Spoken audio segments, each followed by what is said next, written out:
Hi everyone, this is COVID, your host at Beyond the Code by Typo.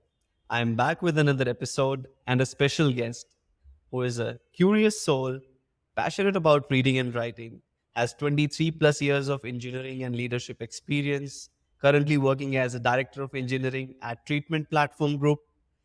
On top of that, he's author of Leadership Whiteboard, which is a YouTube channel and a blogging website that talks about engineering leadership. So, a really good source of learning for our audience there. Welcome to the show, Ashik. Happy to Yeah, have you here.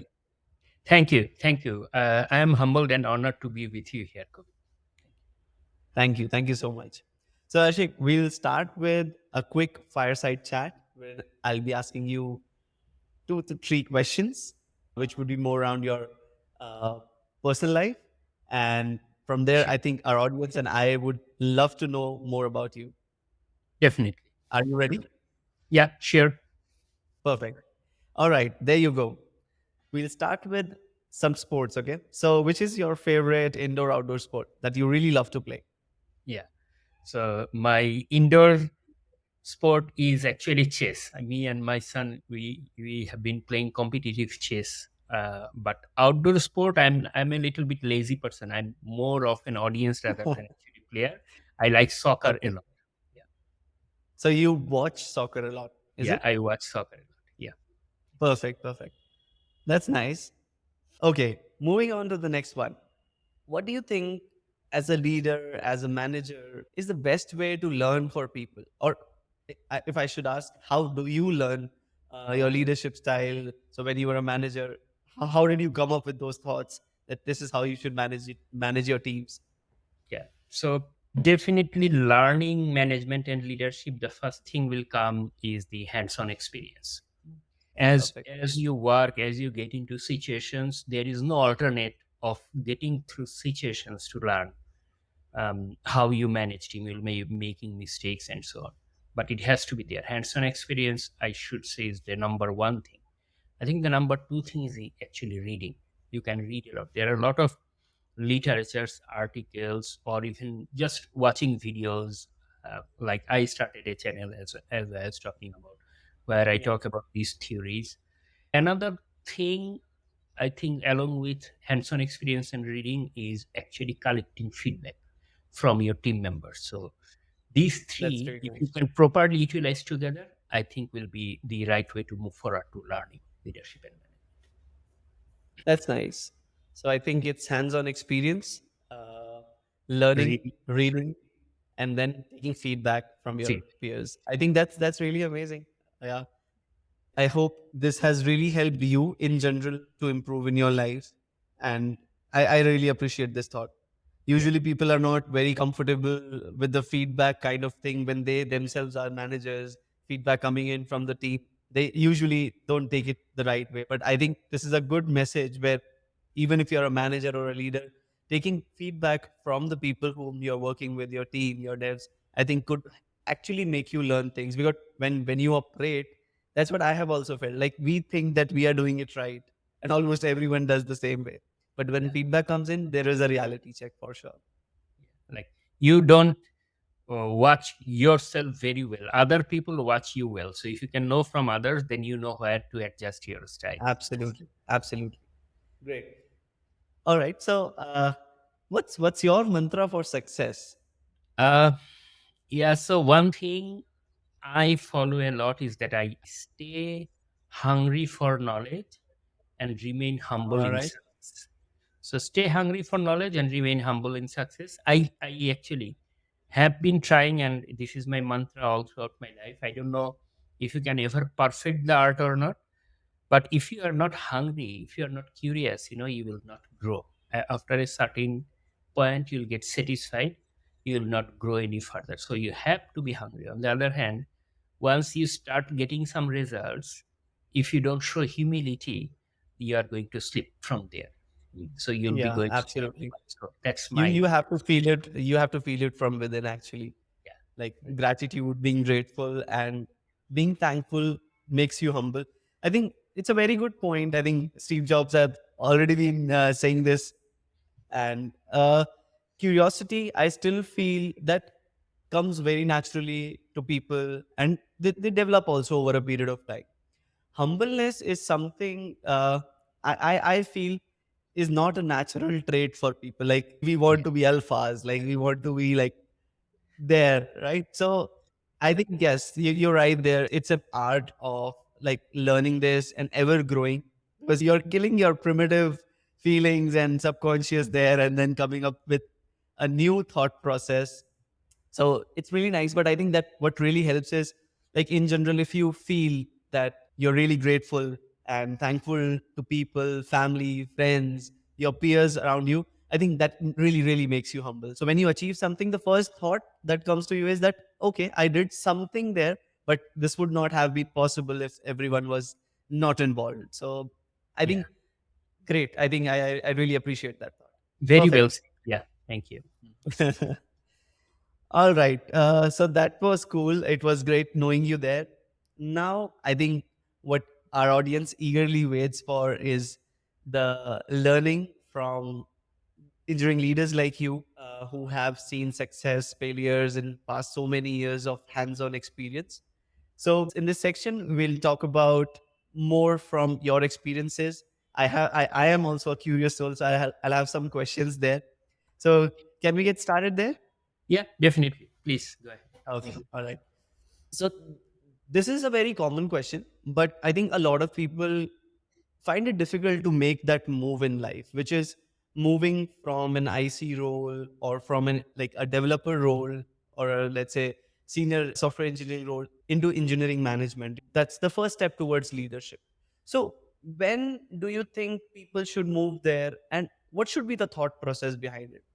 Yeah.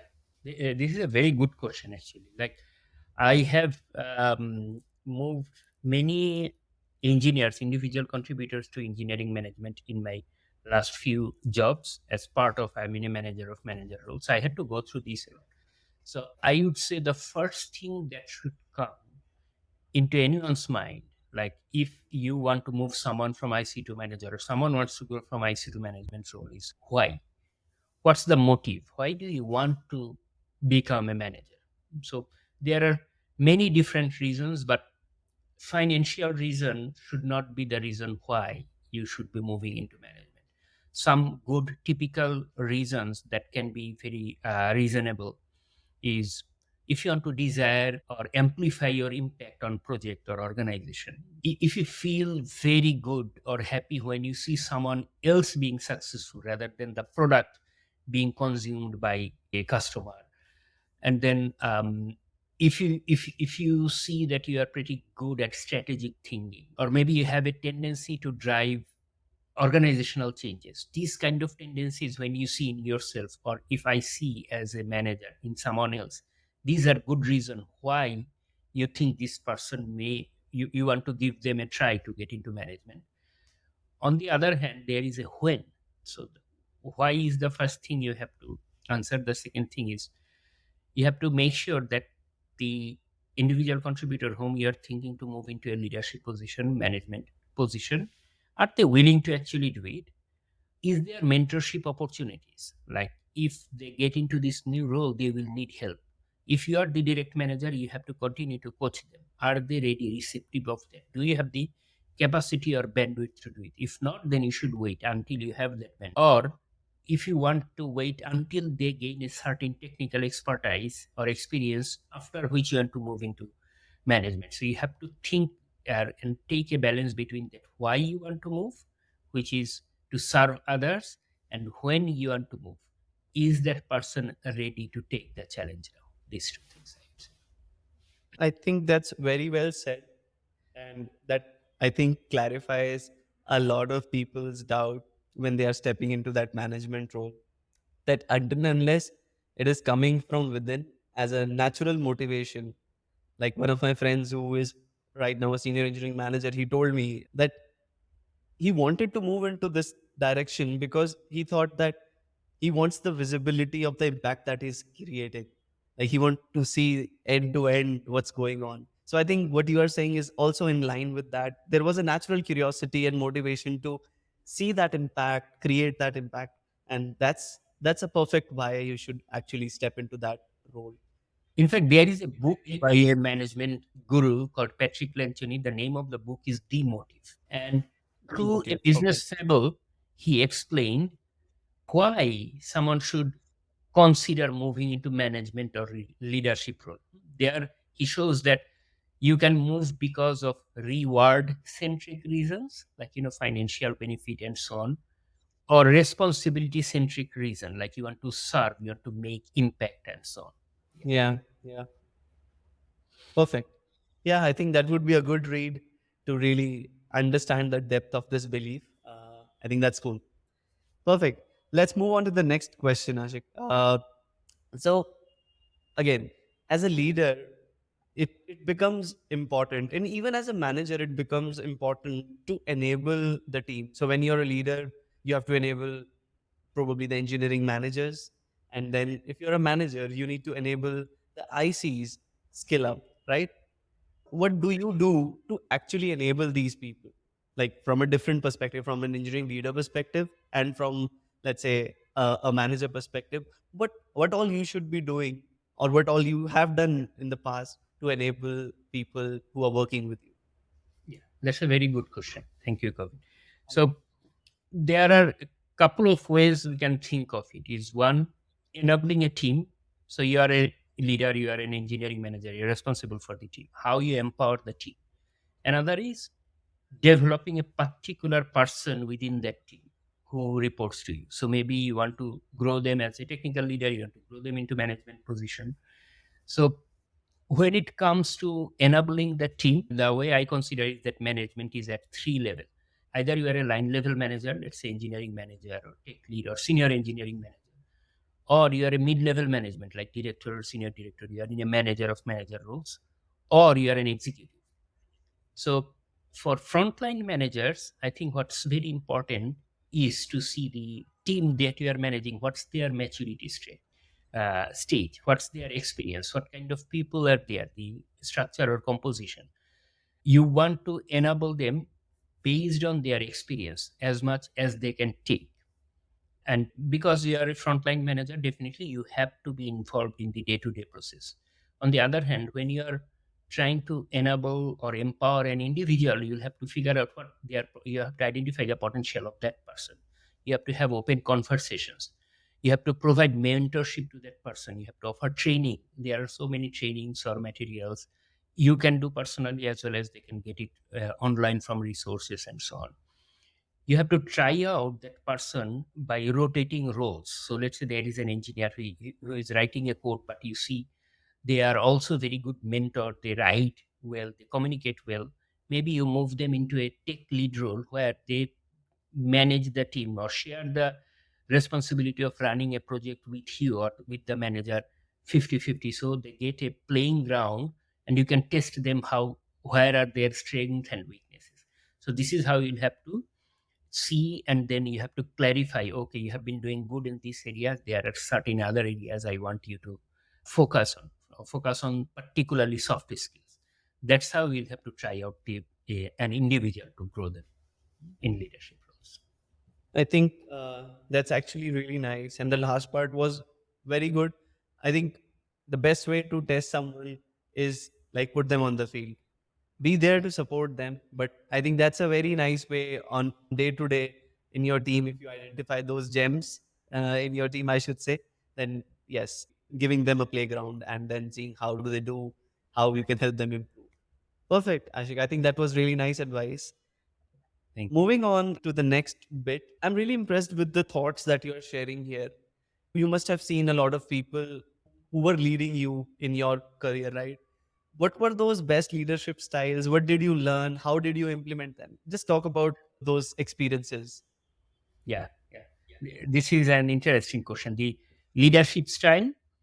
There are a lot of debate. Is actually how many different type of leadership styles are there. So the way I think of some of the possible styles before I tell which one I like is, let's say, transformational leadership, servant leadership, situational leadership, democratic or participative leadership, autocratic leadership, transactional leadership, charismatic leadership, coaching leadership. So there are different type of styles. Oh, okay.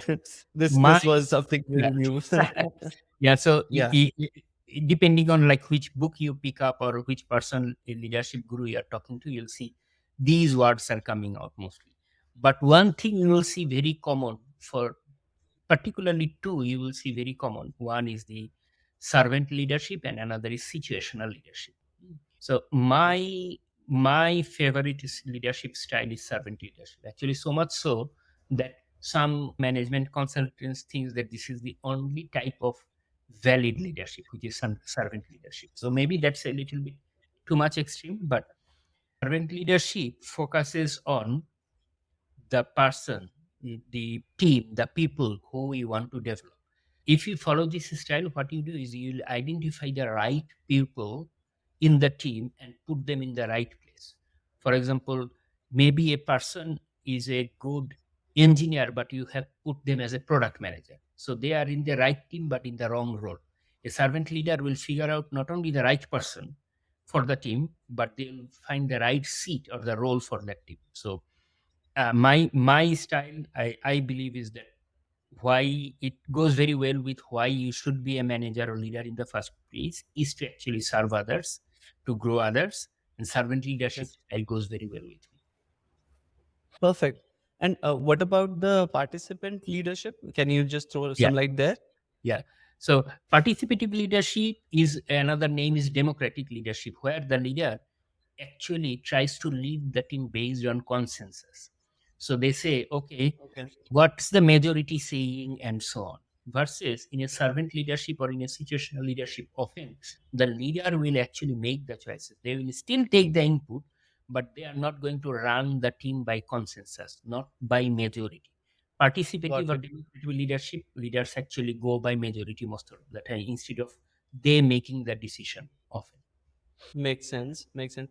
But then, in participant leadership, I have this feeling that Yeah, it becomes difficult to lead, right? Like every right. time getting consensus on everything. Of course, critical decisions you will take a consensus, but maybe it's just me. I'm feeling that. But what's your Yeah, thought on makes that? Like, sense. isn't Yeah, it yeah, that's the case. So basically, what happens is that the participant leader or democratic leader is so much conscious about taking consensus from others that they will often not take the right hard decision for the team. First of all, they will slow down the team because they have to take consensus. And then as a leaders, sometimes we don't become leader to become popular, right? We become leaders so that we can make the right impact on the team. And sometimes Yeah, yeah. the right impact of the team is actually a hard thing to do. It's an unpopular thing to do.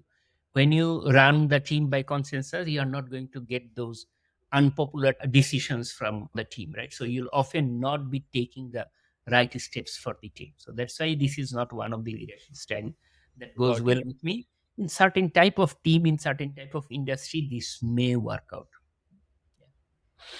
Understood.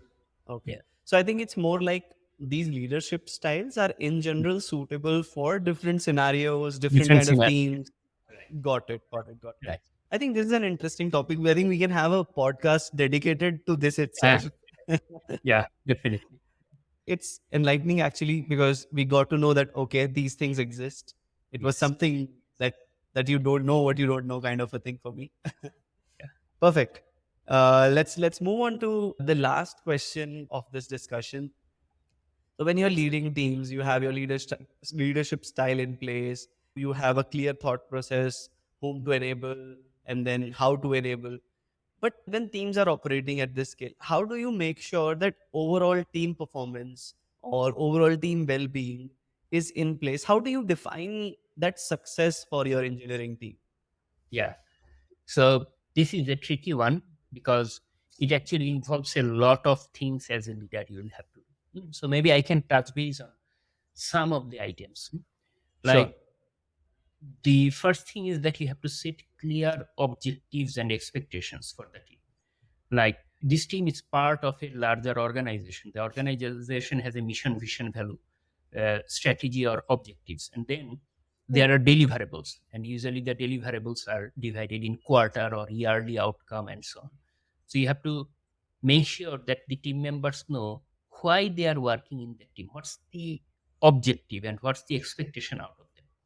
Now, setting the expectation is not good enough. That's the first step. But you have to do regular check-ins. There is a thing called trust but verify in our leadership. It's like you trust your team member, but you also verify. You make sure they are on the right track. As a manager, Yeah. this is actually your responsibility to keep on check. It doesn't mean that you don't trust the team members. It's just that you have to be there to help them when they're going wrong. There has to be good feedback mechanism within the team, like metrics is one of the ways, or 360-degree feedback, or the trust between the team members for each other, so that they are vulnerable to each other. They hold the peer-to-peer accountability. You have to keep those processes in place. The communication channels has to be open. Anyone should be able to free to come to your leader. They should not be scared, or they should not be hesitating, or they should not be silent when they see something is not working. And definitely you'll have to prioritize the professional development, not just deliver the project or product. Like, particularly in startups, people are so busy, go to market, they often forget about the work life balance, or their well-being or health, or are they growing as a professional, not just in terms of coding. What about, are they growing as a communicator, for example, or as a mentor, and so on. um, those are some of the things I think. Another thing is yeah, the reward. You'll have to recognize and you have to appreciate when people are, the team is doing good, and when they are Absolutely. good, you have to give feedback. These are some of the things I think you have to accommodate as a leader for the team. Otherwise, they will become a dysfunctional team. One interesting point you raised here, like with the thoughts that you have just mentioned, we can definitely establish that bed for the team from where they can jump and like fly, right? Yeah. So, creating that psychological safety, creating a culture where people can be vulnerable, probably leading by example, these kind of things, and then aligning them towards the mission, strategy, the goals, the objectives that you set for the team, right? So that's absolutely perfect. I think once that is in place, 80% job is done, or let's say 60% job is done, to be very fair. But Right. then on day to day basis, things change, right? Like as humans, if we have some long term plans, we definitely want to achieve the goals based on those. But when you operate on daily basis, there are so many things going around. There are so many emotions coming into play. And to have things right on track on daily basis, not to make situations stressful, but to keep things on track, we need that objectivity. And as you mentioned, that you have to trust your team, but then you have to validate, right? So validating comes in with some probably engineering metrics in place, Right. looking at certain like developer experience points to ensure that the people are happy, right? So how do you do that, or what kind of metrics do Yeah. you use to do that? Yeah. Definitely. Very interesting question. So, um, the in many different companies, they track those metrics with different names. Like some companies call those KPIs, like, yeah, key Yeah, performance yeah. indicator. Some other places say KIs, key initiatives, and so on. But Right. the idea is that there has to be data available to the leaders who's running the team, or to everyone in the team, to see on a day-to-day basis, in a weekly basis, and a quarterly basis how the team is doing. There are already some tools or frameworks available, like commercial as well as free, that you can use. You're talking about these Dora matrix, space Correct. framework. Right. Yeah, Yes, yeah, yeah. exactly. Perfect, perfect. Yeah. And then in our company, the company I'm working on is a health tech startup. We are using Okay. different tools provided by Atlassian, like, let's say, starting with Jira. So Got it. Jira is, Got it. or all the other Atlassian product, the Bitbucket or their pull request, how much is going. We have developed CI/CD pipeline as well as workflows to make sure that everything is on smooth. Right.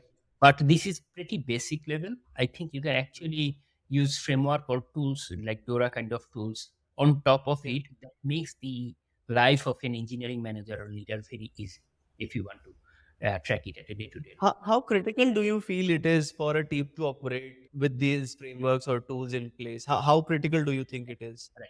I think this is very critical, because we believe one thing is that measure what matters.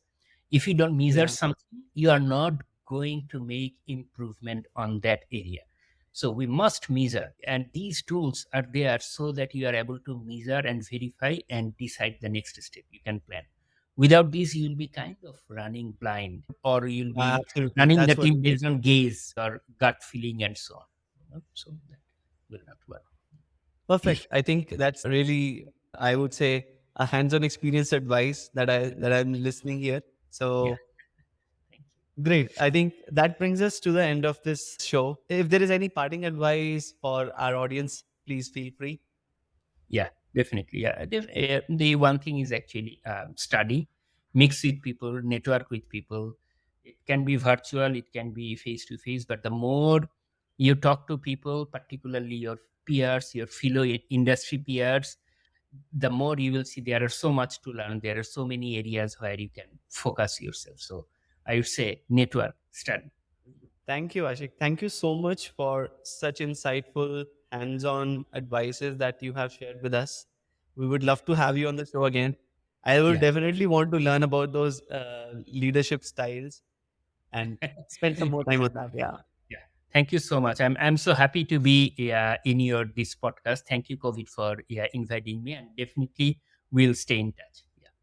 Thank you, everyone. Pleasure. Thank you. Thank you so much.